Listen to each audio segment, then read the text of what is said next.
Adrian Ramsey, this is looking like a change election. Most people have decided that if they want to be part of the change, they should vote Labour.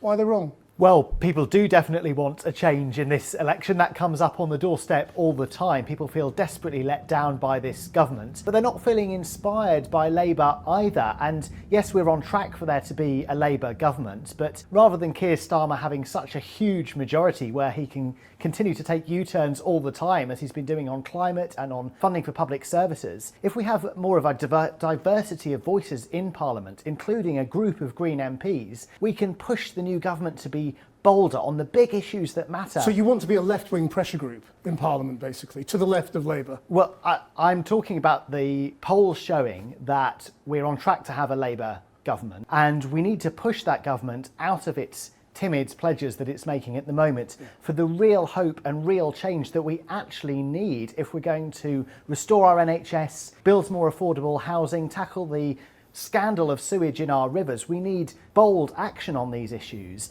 and by having a group of Green MPs in Parliament, we'll really change the political debate and push the new government to take the changes that our country so desperately needs. I mean, Peter Mann... And that's right, it's not going to really be through how it changes the legislation, because of course the massive Labour majority will be completely unassailable in terms of whether things get passed through Parliament, but having the position in Parliament to be able to question them more effectively, to have more political operators who are part of the political zeitgeist, you'll be able to challenge Labour on their failures to actually engage in progressive change. Because those things are all things that the Labour Party are going to fail on. They're not building enough council housing. They want more privatisation of the NHS, and they will not nationalise our water industry. 3 key policy pledges from the Green Party, which is why we absolutely should support them. And they won't tax wealth either, another thing that the Greens support. And if you want to fix our economy, is to move away from an asset economy. More wealth is in the hands of normal working people rather than the hands of asset speculators, and a wealth tax is a way that you can do that. Mandelson has said that you've become the dustbin for disgruntled leftists. That's true, isn't it? Well, if you look at where the Green Party support is right around the country, we've just come out of a set of elections where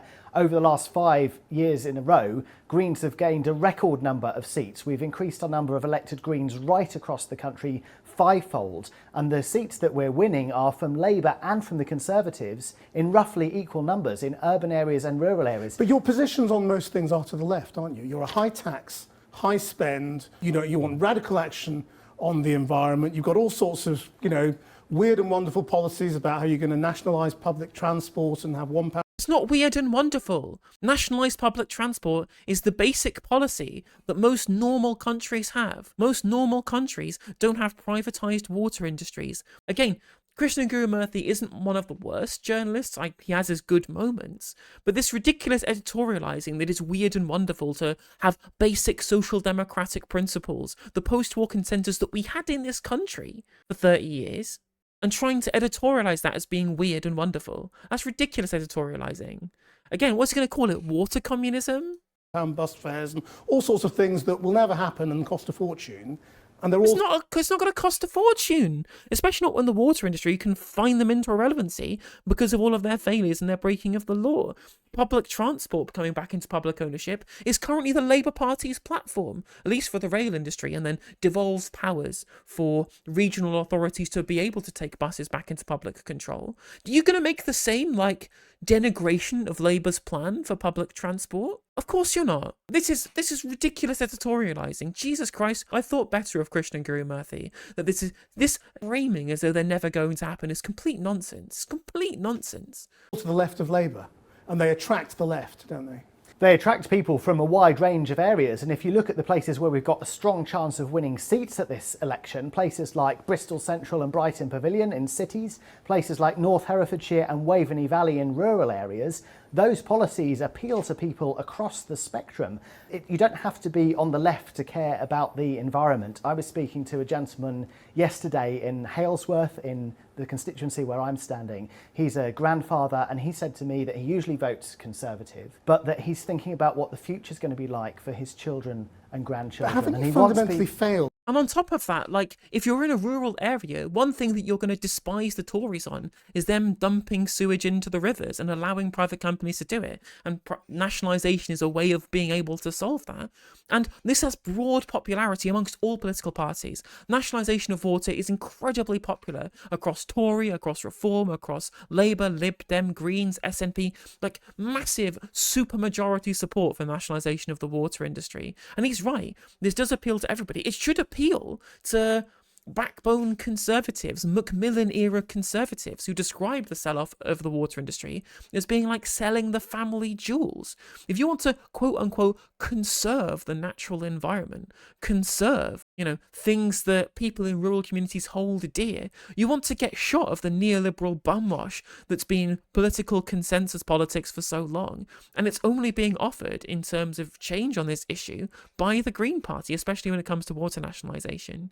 On the green agenda, in that net zero has kind of fallen off. The Conservatives have gone back. Well, it's fallen off the political debate. The public still massively support it, again, far more than America or indeed France or other European countries. We're a massively pro-green country. All the polls show it. Again, John Byrne Murdoch from the Financial Times has got really good data on this. I recommend you go and check him out. He's a professional data analysis. I am not. Showing how pro-green policy we are in the UK. The political parties have decided they don't care about it because they want to wing over like a tiny minority of voters. The vast majority of voters in this country do want to see action on climate change. It's not a fringe issue. This is an artifact of Westminster politics, not indeed broad popular support.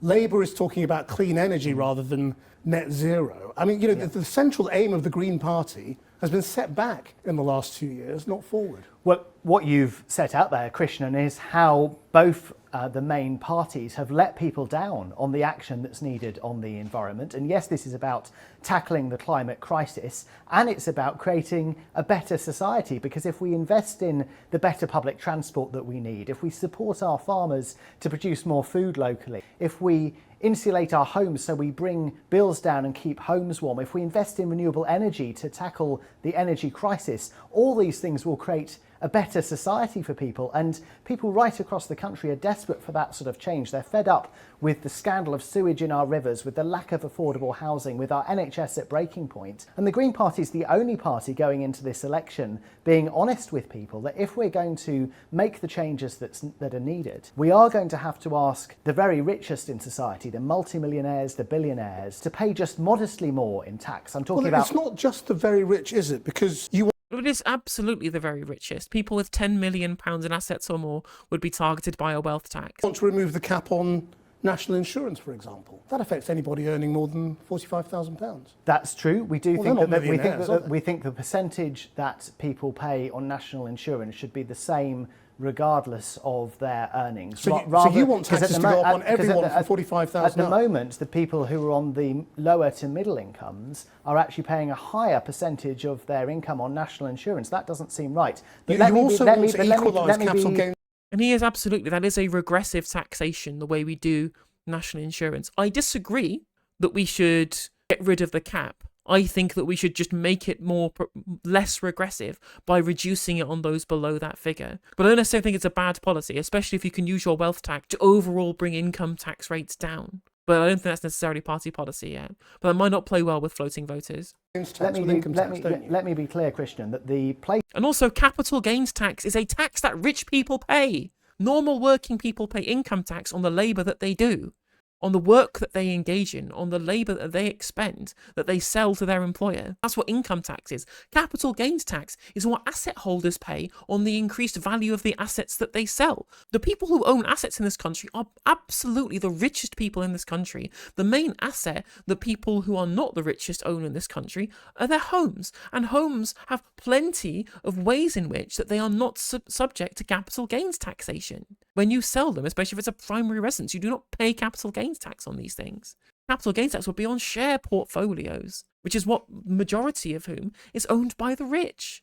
It's good they want to equalise capital gains tax and income tax. That makes it fairer, because the people who make money from capital gains are unproductive. They are completely unproductive. They are parasites on the economy. They are rentiers who make money from owning and not working. The fact they pay less than productive members of society who do work, who do sell their labour power, is not just unfair, it's economically illiterate because you're disincentivizing productive work during a productivity crisis. Place where we are looking for the vast bulk of funding that we are seeking to raise so that we can restore our NHS, we can tackle the dental desert, we can tackle the patients in corridors in our hospitals. The vast majority of that funding is going to come from asking the multimillionaires, the billionaires, people with over 10 million in assets, to pay 1% on any wealth over 10 million. So yeah, quite but a you modest also want percentage. to raise capital gains tax to the same rate as income tax. That will hit every small business in the country. Everyone who builds a business and dreams of... Yes, absolutely. It should be hitting people who own businesses. They should get taxed just like everybody else who works. Why should a small business owner pay half the rate of tax than somebody who actually works, who works rather than owns? Again, small business owners are owners, not workers. Why should they pay less for doing less work than people who actually do work? This is nonsensical. It's fair to make these people pay the same amount. You're currently saying that small business owners should get a tax discount for the fact that they're owners rather than workers, Krishnan. What is this framing? selling it one day to create their nest egg will be hit massively by that as an idea. That's not multimillionaires. That's ordinary, hard-working small business. Small business owners are not ordinary people. They are the bourgeois. They are the people who own the means of production. This is crazy framing. Well, actually, the Green Party has a lot of policies in our manifesto for how we would support small businesses, because small businesses are the bedrock you want to tax of them our massively. Economy. I mean, you know, what tax we're would go talking up about double is for that some people. there's a lot of people in society who earn income from assets, and the percentage of that income is taxed at is significantly lower than people who earn their income from being employed. And yes, we would like to equalise that as part of a range of measures that will raise the money that's needed to restore our NHS, to bring about a transition to a green future. But we also have a whole suite of policies which will be reflected in our manifesto coming out about how we can support and safeguard particularly small and independent businesses, which are the bedrock of so many of our communities, and particularly in the market towns in Norfolk and Suffolk that I'm out in every day. Those small businesses are a crucial part of those local towns, and the Green Party, more than any party, wants to really support and see how we can really help small businesses to play a huge role in those areas. I mean, And again, it's when they sell it, it's when they create the capital gain on selling the business. If you're selling a whole ass business, why do you need a massive tax cut? That doesn't make any sense to me. Especially after having taxed through the nose the people who've worked in that business, creating the wealth that is then getting sold by the person who owns rather than works.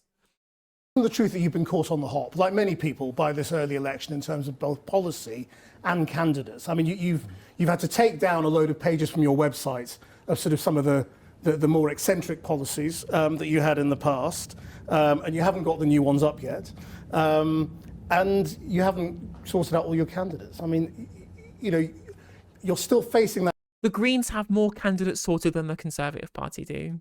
That sort of problem of being a bit crazy in places. Christian, we are better prepared going into this election than we have ever been before. Last time I checked, we had far more candidates selected than the Conservative Party did. We've got a clear strategy going into this election. But you've ditched meat rationing, which haven't is, you? well, what else have you ditched? The distinction you're making there, Christian, is around policies that we had in place for a long-term vision for society, compared to, as all parties do, we'll be producing our manifesto for what we were putting forward for this next 5 years of this next Parliament. That manifesto is coming out on the 12th of June. It's been in preparation for a long time, so the fully costed elements of it that you were starting to refer to, we've been planning for some time, so we can show how we would get the funding that's needed to restore our NHS, to transition to a green economy, to make sure we have affordable housing, to tackle the crisis of affordable housing in this country. So we've got clear costed policies that we'll show in our manifesto. We've got candidates selected for all corners of the country more than ever before. You've had to withdraw something. And if I could add to that, Christian, we've got a clear strategy for this election, because we know that under the voting system we've got, Greens need to finish first in certain constituencies to win seats. And we've got big concentrations of support in places like Waveney Valley, Bristol Central, North Herefordshire, Brighton Pavilion, where people in those areas know that Greens are the main challenger, and our activists are actively supporting our laser-focused campaign in those areas to get Greens elected. Because we're not about shaving a few votes off another party. We're about having elected Greens representing their communities and pushing this government, the new government we're expecting, to be bold for the real hope and real change that our country needs. But isn't this That's a really good answer. I really like that answer. But again, I think they should be pushing more as well, that we have these 4 target constituencies, but we're also thinking for the long term, right? These 4 constituencies might be on the ballot for us right now, but the more we build our base in what we're currently in second place, in constituencies where we're currently second place, in future we can challenge Labour. After 5 years of Labour failing, we'll be there to pick up the pieces, and we'll be able to tell the people of Leicester South, the people of Birmingham Ladywood, the people of all of these constituencies where we're biting at the heels of the Labour Party in Birkenhead, and say, look, they failed to deliver. We had the plan. We told you what the plan was, and they've not done what we said that we should do. We'll be able to succeed where they failed. And then come the next election, we'll be able to base to challenge in even more than just 4 seats. It's the real problem that you have, that you've still got crackpots standing for you, and people who just say things that are unacceptable. You've had people... I mean, every party has crackpots. Like, whatever. Like, that's politics. Had to withdraw because of alleged anti-Semitism within the party over the Israel-Gaza war. And, you know, the Green Party suffers massively from our current electoral system. But what that means is, you know, you just don't work in a British political context in the way that European Green Parties do. Well, the Green Party's really come of age in recent years. We have increased our number of councillors right across England and Wales 5-fold in the last 5 years. The number of councils where Greens are part of the administration is 40. We have 10 councils where Greens are the largest party. So we are playing a huge role in democracy in this country already. And in terms of our candidates, we are planning to stand candidates right across England and Wales. Are you reviewing them all there now are in the light of... There are 570 seats. Wherever any questions have been raised about things candidates have said in the past, those are being investigated through the right channels internally. There have been 3 candidates out of the 570 seats where the person who was selected is no longer in place. There's a small number more still being looked at. And you could look at any political party, and there are examples that you'll know of and you'll have covered, where people have been selected and later resigned or withdrawn. Those numbers are not higher in the Green Party than they are anywhere else. And actually, the fact that you're looking at us with the same scrutiny as the other parties, the fact that you can look at local councils where Greens are having a real impact on people's everyday lives locally, the fact that we're talking about having a record number of Green MPs pushing this next government to be bold in an election that's turning out to be, frankly, quite boring, and where Greens are putting forward the policies that are really needed for real hope and real change for the future, that's what shows that the Green Party is running our most ambitious campaign ever, and that we've really come of age as a party. Do you still want to rejoin? That's a really good answer. That was a really good answer. Absolutely, 100%. You know, the fact that people are taking them seriously, that the Labour Party is taking them seriously by throwing this smear campaign towards them, like Jewish Labour movement just coming out and saying, look how anti-Semitic these people are. And they would usually just completely deride them as being irrelevant, shows you how relevant they are moving forward. In the EU? So our manifesto will set out our policy in relation to the European Union. What it will say is that we want to have much stronger working relationships with the European Union in a number of ways, and there are some short-term measures that can be taken. No, it will say in there that our position over time is to rejoin the EU when the conditions are right, political and economic conditions. So we're not talking about doing that immediately, but what we do want to do is to be very clear as a party that we're an internationalist party, that the big issues of our time, whether that's climate, whether that's issues of digital technology, whether it's around global inequality, trade, skills shortages, all of these issues need to be tackled through global cooperation. And so Greens want to be close to our European partners, and there's a number of steps that could be taken, even while we're outside the EU, to improve those steps. And sadly, we've seen too many people looking for headlines and pushing our country in a more of an isolationist direction. I mean, to have a future, you need to attract young voters, is the truth. But what's your offer to young people? I mean, you know, you're not really offering them much on housing. They're offering them council housing. The one thing that's going to help young people in this country specifically is council housing. They're going to talk about like trade unions. They're going to be talking about better rights for working people and more cooperative ownership. These are all things that are going to help young people, and rent controls as well. They have the most ambitious plan on dealing with the housing crisis for young people because it involves rent control and social housing, two things that really are going to help renters, which is what young people are. They're predominantly renters, not homeowners. Whilst Labour and the Conservative Party are trying to court middle-class swing voter, like middle-aged people whose kids they want to put on the housing ladder, the Greens are targeting the real concerns of young people right now, which is lack of affordable social housing and a lack of rent controls. Housing, why vote Green if you're 20 years old? Well, I was 16 when I first joined the Green Party over 25 years ago, and I joined because I knew that the Green Party was the party that really understood that the climate crisis is the defining issue of our time, that global inequality is something that needs urgent action to be addressed, and that as one of the richest countries in the world, we can play a leading role in that. And those issues have only got greater in that time. And in terms of housing and the specific issues that affect people day to day, that we've made housing one of our central planks in this manifesto. We need far more affordable housing in this country. There's over 1 million people on the council house waiting list. So we're very clear we would be far tougher with developers to require that there's more affordable housing for people to buy in any new development. Being tougher on developers means less homes get built. Well, it's about the right homes being built, because it's about more homes being built. The people I speak to in East Anglia and around the country all the time are seeing homes being built that are out of the reach of local people. People are being priced out of being able to live in their own local community. So, and that applies to people seeking to buy, it applies to people seeking to rent. We need more council homes. We would give councils the power to borrow more and give them more funding to build more council housing. 150,000 new council homes a year we've pledged, which could be a combination of new builds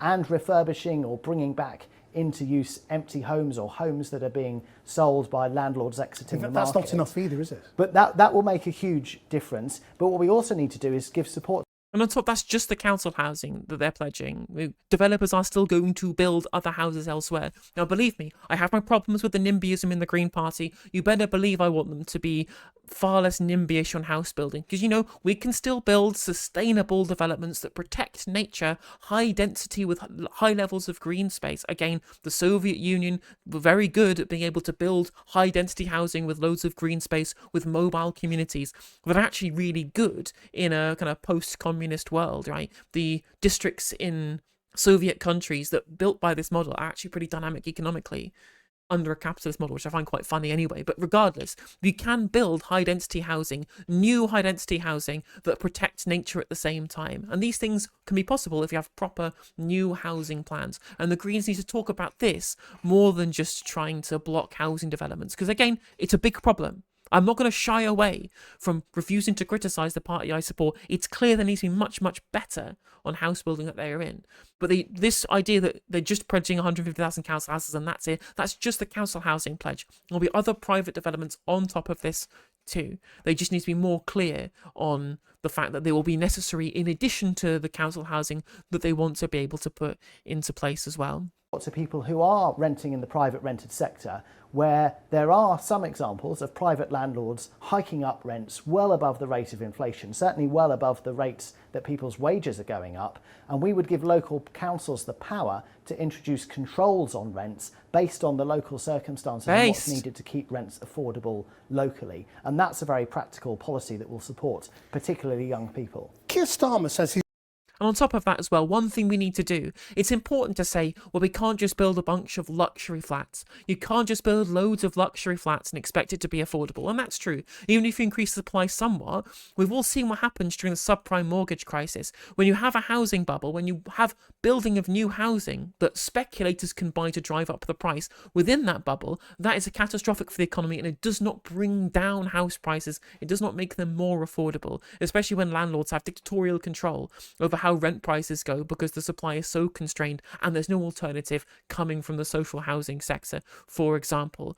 One thing we need to talk about more, and I hope the Greens take a policy on this, is banning foreign investors from buying housing in this country. Max Chandler-Mather, who is the housing spokesperson for the Australian Green Party, talks a lot about how speculation from property speculators in our markets is what's driving up house prices, and we need to have controls. No more tax breaks for property investors, no more houses built so that property investors can buy them, so that landlords can buy them. Build to rent has to get outlawed. We need to properly make sure the actors who want to speculate on our housing market are banned from doing so. I'm not sure whether the Greens are going to have something about that. Hopefully will be in the manifesto. But if any Green Party members and upper echelon people like Zach Polanski are watching, one thing we need to talk about is who gets access to new build housing. It cannot be landlords, it cannot be speculators. We need to make sure houses are built by people for people, private or public. He's relaxed about people being rich and getting richer. Are you? Well, Greens have a vision for a future where we are investing in the transition to an environmentally friendly way of living, renewable energy that can keep people's bills down, insulating people's homes in a way that means the homes are warmer, that their bills are not going up all the time, improve public transport, supporting our farmers to produce more of our food locally. And so the transition to a green economy will present huge job opportunities for people around the country, huge opportunities for business, including the small businesses that we were talking about. So Greens want an economy that's really thriving. But do you want people to aspire to be rich, as Labour does now? What I want is a society where everybody's basic needs are met, so that people are not having to choose between heating and eating. People can pay their bills. People have got good quality air to breathe. People can access an NHS dentist and doctor when they need to. And if you just approach economic policy in a way where you're simply measuring the amount of activity in the economy without looking at, do we have a healthy environment? Are our rivers full of sewage? Are people able to access the NHS dentist and doctor when they need one? Are people able to feed their children? Child poverty has increased enormously around this country. If you just take a blunt approach to economics of just looking at growth for growth's sake, you fail to recognise that we have a hugely unequal country and that we only have one planet. And what people say to me all the time is that they want to see parties taking the urgent action on the environment. They know that Labour and the Conservatives. This is excellent rhetoric, by the way. Don't buy into the, oh, well, you just hate the rich people. It's like, no, we believe in the concept of social utility, and just talking about GDP or growth or how many rich people there are, this doesn't actually take into account the real problems that our society faces. And we can take action to make sure that society is better for everybody. That may include rich people getting rich. It may not include rich people getting rich. I would prefer there not to be rich people getting rich, because I believe that it tampers with our democracy. But even if you believe that people can aspire to be as rich as they want, that doesn't preclude you from fixing the problems that we have with child poverty, with climate change, with inequality, with basic needs being met. Like, a social democratic platform is one where everybody's needs get met, where we have aspirations for people who want to aspire, but we have a base level for everybody, for all working class people in the country, so that they do not have to worry between heating and eating. Then in fact they can prosper. The bottom ladder of the rung, but regular working people on the bottom rung of the ladder can have the luxuries. They can go on holidays. That should be the aspiration of any social democratic economy. I'm a socialist. I think that we should be dismantling capitalism and replacing it with something fairer from the outset. But even from a social democratic perspective, which is basically what the Green Party are at this point, it's absolutely fine to say, we don't really mind if rich people get rich, but the fact that they are getting rich at the expense of everybody else and people can't put food on their kids' tables, that is wrong, and that's what we want to stop. Have let them down. And that's why we need Greens as part of the political debate in this election, but in Parliament after the election as well, to push the new government to be bolder on these crucial issues of our time. I mean, isn't the truth that since 2010, you've had one MP, you've been constantly talking about breakthrough, and the truth is this election could be the one where the Greens go from one MP to none? What's happened since 2010, and particularly in the last 5 years, is that the strength of the Green Party across the country has grown enormously. We've increased our number of elected Greens in councils, fivefold. yes, but when it comes to Westminster, Caroline Lucas is stepping down, and that kind of tells you everything. She's had enough. Caroline Lucas is very clear that she wants to see a group of Green MPs in this next Parliament. She's out on the campaign trail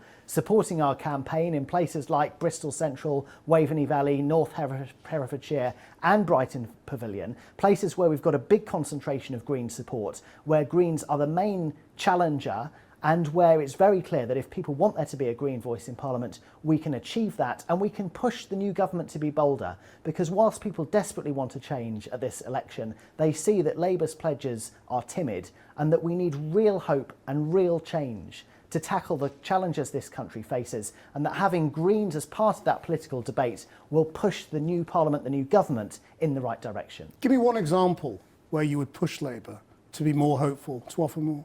We need to put the investment that's needed into the NHS. So we are arguing that we should ask the very richest in society to pay modestly more in tax so that we can afford to invest in our NHS. We're the only party being honest in this election that we need to do that. Our tax proposals are modest by European standards, asking people with 10 million of wealth to pay 1% over that 10 million. But if we put in place measures like that, we will raise the funds that are needed, the tens of billions by the end of this next Parliament, that will enable us to restore our NHS, address the fact that we've got patients in corridors, that the staff are severely overstretched, that people can't get access to an NHS dentist when they need one, that our social care system is at breaking point. These are the changes that we need. So whether it's on public services, whether it's on affordable housing, whether it's on the climate emergency as the defining issue of our time, having Greens elected in the next Parliament, a group of Green MPs to push the new government to be bolder,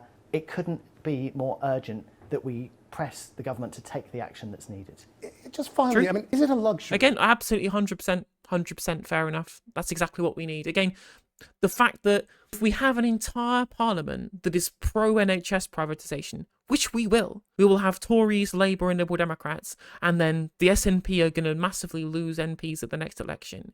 If we have an entire political consensus of parties that support extra privatisation of our health service, it could be the death knell for the NHS. Having at least some people there, whether it's, the SDLP, whether it's Plaid Cymru, whether it's the Greens, as a voice that says, no, this privatisation of the NHS stops here, that's super important.